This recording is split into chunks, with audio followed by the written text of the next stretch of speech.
بسم اللہ الرحمن الرحیم الصلاۃ والسلام علیک یا سیدی یا رسول اللہ وعلی آلک وصحابک یا سیدی یا نور اللہ۔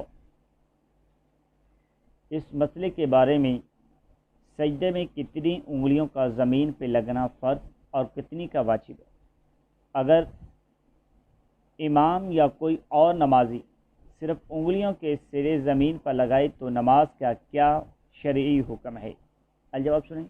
امام ہو یا عام، نمازی سجدے میں دونوں پاؤں کی 10 انگلیوں میں سے کسی ایک انگلی کا پیٹ زمین پر لگانا فرض ہے، اور ہر پاؤں کی 3 انگلیوں کا پیٹ زمین پر لگنا واجب ہے، اور دونوں پاؤں کی 10 انگلیوں کا پیٹ زمین پہ لگنا اور اس کا قبلہ رو ہونا سنت ہے۔ اگر کسی نے اس سجدہ کیا کہ دونوں پاؤں زمین سے اٹھے رہے، یا پاؤں کا صرف ظاہری حصہ زمین پر لگایا، صرف انگلیوں کی نوک لگائی اور ایک بھی انگلی کا پیٹ زمین پہ نہ لگا تو نماز نہیں ہوگی۔ اس نماز کو دوبارہ درست طریقے کے ساتھ پڑھنا فرض ہوگا۔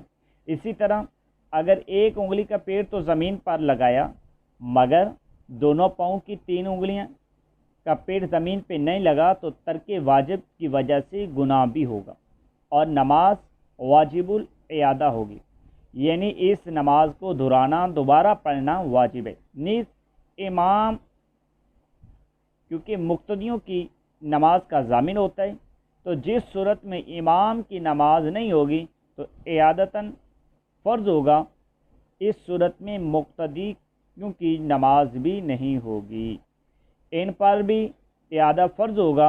یوں ہی جس صورت میں امام کی نماز واجب الاعادہ ہوگی تو مقتدیوں کی نماز بھی واجب الاعادہ ہوگی۔ واللہ اعلم ورسولہ۔